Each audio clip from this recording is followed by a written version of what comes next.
नमस्कार, good morning दोस्तों। आज हम थोड़ा सा चर्चा करेंगे। आज हम बात करेंगे स्कैफोल्डिंग के बारे में। आपका जो स्कैफोल्डिंग कैसे बनाते हैं और क्या है उसकी प्रैक्टिस, कौन सा प्रैक्टिस होना चाहिए स्कैफोल्डिंग के बारे में, उसके बारे में आज हम बात करेंगे। आप लोग ये जानते होंगे जो ये जो वीक है, ये सेफ्टी वीक चल रहा है। ये सेफ्टी वीक में हमें कोई भी गलत काम नहीं करना चाहिए, पूरे काम सभी काम ध्यान से करना चाहिए। तो उसके बारे में, उसके लिए मैं थोड़ा आप लोगों को बता देता हूँ ये कैसे हम सेफली काम कर सकते हैं। जब हम हाइट वर्क काम करते हैं तो हमको क्या करना पड़ता है, स्कैफोल्ड के ऊपर चढ़ के काम करना पड़ता है। तो स्कैफोल्ड के ऊपर चढ़ के काम करने के लिए जो बनाने वाले स्कैफोल्डिंग और स्कैफोल्डर और उसके सुपरवाइज़र, उसको सबसे पहले सब कुछ स्कैफोल्डिंग के बारे में जानकारी होना ज़रूरी है। क्योंकि स्कैफोल्डिंग के बारे में जानकारी नहीं होगा तो कैसे बनाएंगे। एक बिना जानकारी वाला आदमी स्कैफोल्डिंग नहीं बना सकते ना। तो इसके लिए हम बात करते हैं जो स्कैफोल्डिंग कैसे बनाते हैं। स्कैफोल्डिंग किसको स्कैफोल्डिंग बोलते हैं। What is scaffolding? Scaffolding is a temporary platform. Scaffolding को हम हिंदी में मचान कहते हैं। और इस स्कैफोल्डिंग के बारे में मैं वही बात बता रहा हूँ, हिंदी में इसको मचान कहते हैं। देखो, कोई भी हमारा सिविल वर्क होता है, दीवार में प्लास्टर करने के लिए हम स्कैफोल्डिंग बनाते हैं। उसके नीचे प्लेटफॉर्म बना देते हैं, वहाँ पे आदमी चढ़ के सेफ्टी बेल्ट लगा के सेफली काम कर सकते हैं। उसको हम स्कैफोल्डिंग बोलते हैं। Scaffolding is a temporary platform which is made a elevated and material and man safely work place, उसको हम स्कैफोल्डिंग बोलते हैं। अब आती है स्कैफोल्डिंग के स्टैंडर्ड। हाउ मेनी स्टैंडर्ड, कितना स्कैफोल्डिंग के अंदर स्कैफोल्डिंग जो हम बनाते हैं, हम कौन सी स्टैंडर्ड में बनाते हैं। एक तो हम इंडियन स्टैंडर्ड में बनाते हैं, दूसरा ब्रिटिश स्टैंडर्ड में बनाते हैं, तीसरा यूएसए का स्टैंडर्ड में बनाते हैं जो ओसा स्टैंडर्ड बोलते हैं। तो इंडियन स्टैंडर्ड का नंबर है IS 3696 Indian standard. British standard BS 12811, please note down, British standard 12811। And ओसा ऑक्यूपेशनल सेफ्टी हेल्थ एसोसिएशन जो अमेरिका का है, यूनाइटेड स्टेट ऑफ अमेरिका का, ओसा 29 CFR 1926 सब पार्ट L, ये ओसा का। आज हम बात करेंगे जितने भी स्कैफोल्डिंग स्टैंडर्ड एज पर ओसा। अभी स्कैफोल्डिंग का जो हम लोग काम करते हैं उसमें कितना आदमी का इन्वॉल्वमेंट होना चाहिए और कितना आदमी का इन्वॉल्व होता है। स्कैफोल्डिंग में 3 आदमी का इन्वॉल्वमेंट होता है। एक स्कैफोल्डिंग इरेक्टर जो स्कैफोल्डर बोलते हैं हम, स्कैफोल्डर, कॉम्पिटेंट पर्सन यानी सुपरवाइजर, तीसरा क्वालिटी इंस्पेक्टर यानी स्कैफोल्डिंग इंस्पेक्टर और इंजीनियर। ये सब स्कैफोल्डिंग के मेन 3 आदमी हैं जिसके बदौलत हम स्कैफोल्डिंग अच्छे से सेफली बनाते हैं और सेफली बनाने के बाद सेफली काम करने का आपको मौका मिलता है। तो कब स्कैफोल्डिंग चाहिए, कब स्कैफोल्डिंग की डिज़ाइन चाहिए, अब हम पार्ट बताएंगे आपको। एक पार्ट हम स्टेप बाय स्टेप आपको बताते हैं। कब स्कैफोल्डिंग का ज़रूरी पड़ता है, जब हम स्कैफोल्डिंग का डिज़ाइन का कब ज़रूरी पड़ता है, जब हाइट 30 मीटर के ऊपर हाइट जाएगा तो उसके लिए स्कैफोल्डिंग डिज़ाइन का ज़रूरी पड़ेगा। लोड हैवी ड्यूटी के ऊपर लोड चाहिए। मान लीजिए आपका ड्यूटी के हिसाब से, इस पर ड्यूटी मैं आगे बताऊंगा ड्यूटी क्या होता है। हैवी ड्यूटी के ऊपर कोई स्कैफोल्डिंग में लोड चाहिए। मान लीजिए कोई ब्रिज बन रहा है, कोई ओवर ब्रिज बन रहा है, फ्लाईओवर बन रहा है, उसके ऊपर जो किया जाता है वो हैवी लोड स्कैफोल्डिंग कहा जाता है, वो हैवी लोड। और एक क्रिटिकल स्कैफोल्डिंग मतलब जो नहीं बनने का संभव बना है, उसके लिए हम इंजीनियर से डिज़ाइन करते हैं और डिज़ाइन करते हैं इंजीनियर, वो हमारा इंजीनियरिंग पार्ट है। तो आप लोगों को स्कैफोल्डिंग बनाने से पहले क्या क्या पॉइंट चेक करना चाहिए। Check point before build scaffolding. एक स्कैफोल्डिंग बनाने से पहले क्या क्या आपको पॉइंट चेक करना चाहिए। आजू बाजू के आपको देखना है जी, हमारे आजू बाजू में कोई भी इलेक्ट्रिसिटी नहीं जा रही है। वर्क प्लेस को देखना चाहिए, नीचे में कोई आजू बाजू में पानी का ये नहीं है, दलदल नहीं है, वाइट सॉइल गीला मिट्टी नहीं है। और चौथा पार्ट है आपको मटेरियल इंस्पेक्शन करना चाहिए। मटेरियल इंस्पेक्शन में कटी मटेरियल नहीं होना चाहिए, होल वाला मटेरियल नहीं होना चाहिए, डैमेज क्लेम नहीं होना चाहिए, डैमेज जाली नहीं होना चाहिए, एकदम पतला हो गया, वो मटेरियल नहीं चाहिए आपको। वो सब मटेरियल में आप काम करोगे, एक्सीडेंट का चांसेस 70% बढ़ जाता है, क्योंकि वो कभी भी डैमेज हो जाएगा, वो आपको एक्सीडेंट का ही रूप लाएगा। देखो, अब सबसे पहले हम स्कैफोल्डिंग बनाना चालू कर रहे हैं। सबसे पहले हम क्या करेंगे, अभी 4-5 पॉइंट देख लिया हमने, उसके बाद क्या करेंगे, हमको बेस चाहिए। स्कैफोल्डिंग का बेस देखते हैं मिट्टी कैसा है। अगर मिट्टी में है तो हम सोल प्लेट डालेंगे, सोल प्लेट या सोल बोर्ड डालेंगे, ठीक है। अगर कंक्रीट में है तो हम बेस प्लेट डालेंगे। बेस प्लेट हमको कितना बाई कितने का, 300 बाई 300 का बेस प्लेट चाहिए। 300 बाई 300 का सोल प्लेट चाहिए। 38 mm वुडन टिम्बर, सॉलिड लकड़ी का 38 mm थिकनेस वाला, मोटाई उतना चाहिए। और बेस प्लेट का क्या डिज़ाइन होता है, 150 by 150 mm by 150 mm into 6 mm का थिकनेस वाला प्लेट होना चाहिए, उसको हम बेस प्लेट बोलेंगे। अब आगे बढ़ते हैं। Scaffolding type of scaffolding, how many type of scaffolding you build up, type of scaffold बोलते हैं। कौन से स्कैफोल्डिंग हम लोग इंडिपेंडेंट स्कैफोल्ड करते हैं, इंडिपेंडेंट स्कैफोल्ड व डबल पोल स्कैफोल्ड बोलते हैं। This is made for a 1:4 1:4 ratio के हिसाब से बनते हैं। सिंगल पोल स्कैफोल्ड मान लीजिए, सिंगल पोल स्कैफोल्ड किसको बोलते हैं, 1 2 3 ऐसे सिंगल पाइप खड़ा कर देते थे, ऐसे पाइप मार देते थे पहले। सिविल का जो वो अभी इंडिया में बैंड हो गया, इंडिया क्या वर्ल्ड में सभी जगह बैंड हो गया मैक्सिमम। तो टावर स्कैफोल्डिंग नॉर्मल जो टावर स्कैफोल्डिंग हम लोग बनाते हैं। मोबाइल स्कैफोल्डिंग बनाते हैं। हैंगिंग स्लैंग स्कैफोल्डिंग और बर्ड केज स्कैफोल्डिंग में बनाते हैं। बर्ड केज के टाइप में दिखता है, इसके लिए उसको बर्ड केज बोलते हैं। नेम ऑफ द पाइप, आपको पाइप अब जो पाइप लगाते हैं वो पाइप का नाम आपको पता है, आपको पता नहीं है, इसीलिए मैं दोबारा बता। ये जो पाइप होता है इसको क्या बोलते हैं, सभी लोग बोलते थे वर्टिकल पाइप को क्या बोलते हैं, स्टैंडर्ड ट्यूब बोलते हैं। स्टैंडर्ड पाइप आपका स्टैंडर्ड बोलते हैं, पोल बोलते हैं, ठीक है। अब हॉरिजेंटल पाइप को बोलते हैं रनर बोलते हैं, ठीक है, रनर बोलते हैं। और हॉरिजेंटल पाइप को, और हॉरिजेंटल साइड पाइप जो विड्थ में जाता है, पाइप एक लेंथ में जाता है, एक विड्थ में जाता है। विड्थ में जो पाइप जाता है उसको बैरर बोलते हैं या साइड लेजर बोलते हैं, उसको भी लेजर बोलते हैं। हॉरिजेंटल पाइप को ट्रांजोम बोलते हैं और लेजर बोलते हैं, दो चीज बोलते हैं। फिर कीकर लिफ्ट किसको बोलते हैं, देखिए हम जो हमारे पैर में जो लगती है ना, 6 इंच के अंदर 150 mm थिकनेस तक आपको कीकर लिफ्ट लगाना चाहिए। तो 150 mm के अंदर आपको कीकर लिफ्ट लगाना चाहिए स्कैफोल्डिंग का मजबूती के लिए, मजबूती भी हो जाएगा और आपका पहला स्टेप गिना जाएगा कीकर लिफ्ट। बे लेंथ कितना होना चाहिए, बे लेंथ आपका as per light duty 2.7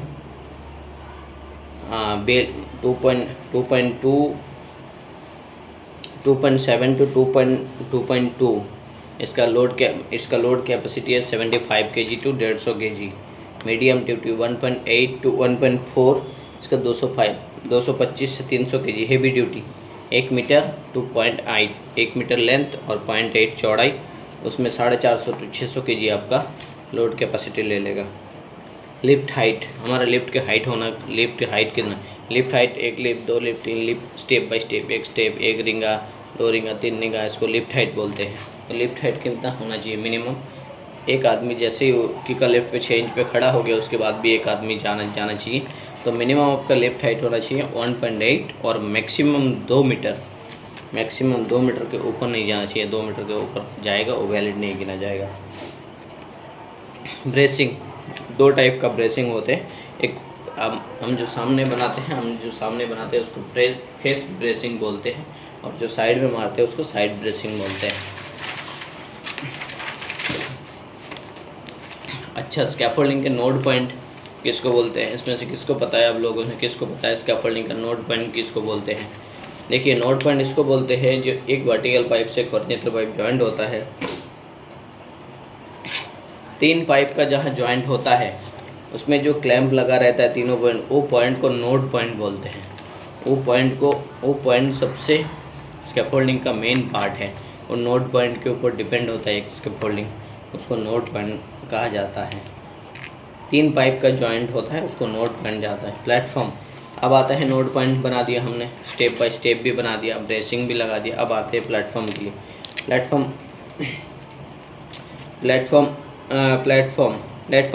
platform में यहाँ पे क्या यूज़ होता है, जाली भी यूज़ होता है और बोर्ड भी यूज़ होता है। और प्लेटफॉर्म में मिनिमम 1 इंच गैप होना चाहिए, मैक्सिमम 1 इंच गैप होना चाहिए। मिनिमम और मैक्सिमम 1 इंच गैप होना चाहिए। मिनिमम तो गैप होना नहीं चाहिए और मैक्सिमम 1 इंच गैप होना चाहिए। 1 इंच से ज़्यादा एक्सेप्टेबल नहीं होगा। अब वर्किंग देखो, आपका अगर यहाँ वर्क है और ये वर्क प्लेस से दूर है, वर्क प्लेस से हम कितना दूर रख सकते हैं? वर्क प्लेस अगर सामने है, वर्क प्लेस से हमको कितना डिस्टेंस रखना है? 1 फीट, ज़्यादा से ज़्यादा 14 इंच तक आप रख सकते हैं। लेकिन वो 14 इंच कैसे रखेंगे? वो 14 इंच रखने के लिए आपको सामने भी गार्ड रेल लगाना पड़ेगा। गार्ड रेल, टो गार्ड सामने भी लगाना पड़ेगा, तब जाके आप 14 इंच गैप रख सकते हैं। नहीं तो आपको 6 इंच गैप बहुत है, 6 इंच से ज़्यादा गैप अलाउ नहीं होगा। अगर सामने अगर आपका दीवार है और आपने गैप रखा तो 150 mm से ज़्यादा गैप अलाउ नहीं है। आपका 150 mm अगर गैप रखेंगे सब कुछ काम हो सकता है। दीवार में प्लास्टर भी हो सकता है, खुदाई भी, चिपिंग भी हो सकता है, सब कुछ काम हो जाएगा दीवार के अंदर। अब उसके बाद आता है load member. There are 3 load member on a scaffold. 3 load member बोलते हैं। एक जो वर्टिकल पाइप लगाते हैं हम, स्टैंडर्ड पाइप लगाते हैं, स्टैंडर्ड पोल एक लोड मेंबर होता है। एक रनर जो फ्रंट साइड में लगाते हैं, रनर एक लोड मेंबर होता है। एक बेयरर, तीनों लोड मेंबर होता है। तो तीनों पाइप को बराबर लोड डिवाइड होता है। लोड 4 टाइप में डिवाइड होता है। अगर बीच में आप एक स्कैफोल्डिंग 3x3 का स्कैफोल्डिंग बनाया, बीच में कोई 200 किलो का वेट रखा, तो आपको लोड चारों कोने में डिवाइड हो जाएगा। ये लोड मेंबर के ऊपर डिपेंड है। लोड मेंबर अगर सही से, अगर एलिवेशन सही बनाया, स्ट्रक्चर सही से बनाया, आपको देखने में दूर से प्लम टू प्लम बनाया तो सही चलेगा। इसके बाद हम आते हैं गार्ड रेल सिस्टम जो रेलिंग लगाते हैं, हैंड रेलिंग लगाते हैं गार्ड रेल। अच्छा, गार्ड रेल का दूरी कितना रहता है? Minimum 950, maximum 1200।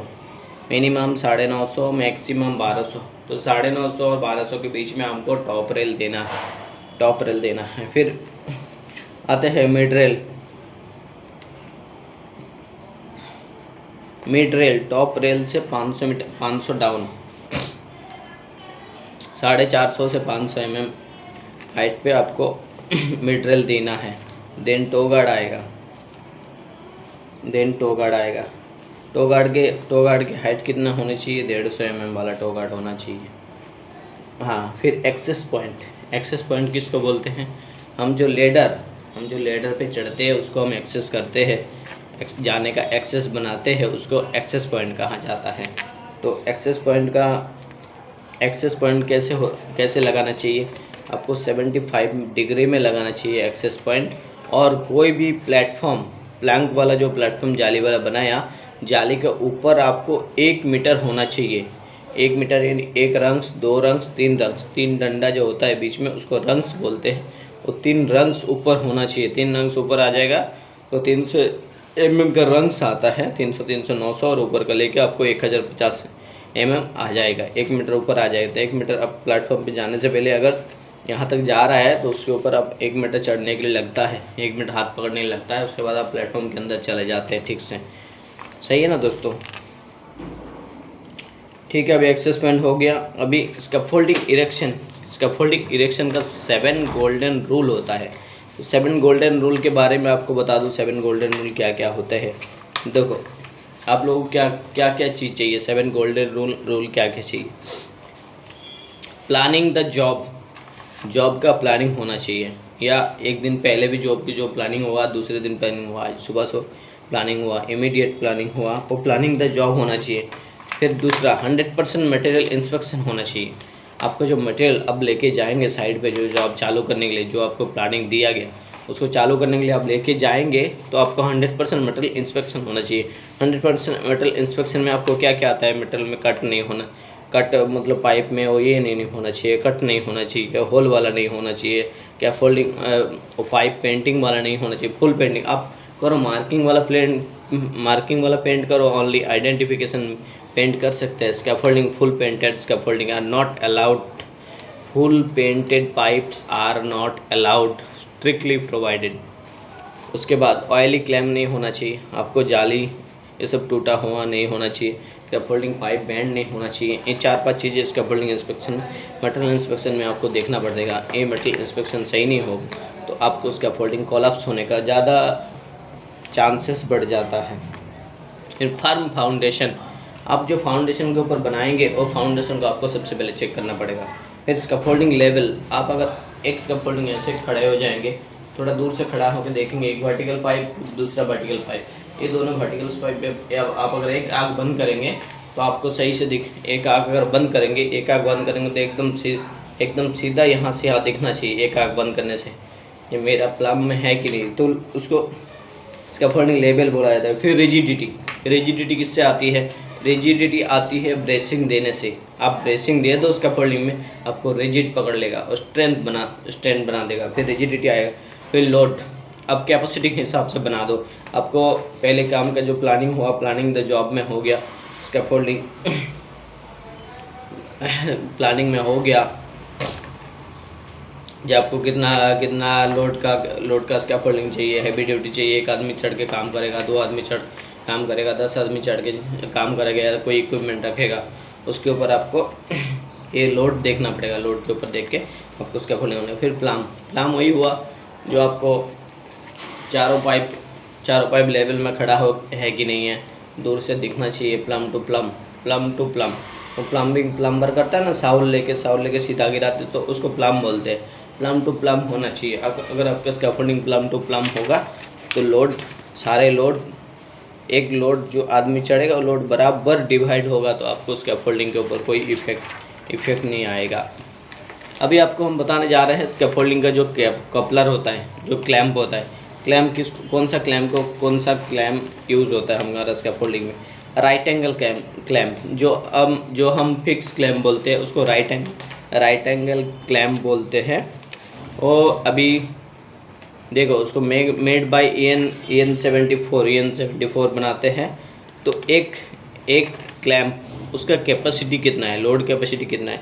एक क्लैंप का लोड है 6.1, क्लास ए का है 6.1, क्लास बी का है 9.1, मतलब 610 kg और 601 kg या 901 kg, 610 kg 910 kg। B swivel clamp किसको बोलते हैं, जो अपना चालू क्लैम्प बोलते हैं, राउंड क्लैम्प बोलते हैं, 360 डिग्री क्लैम्प बोलते हैं, 360 डिग्री में घूम सकते हैं, उसको 360 डिग्री क्लैम्प भी बोलते हैं।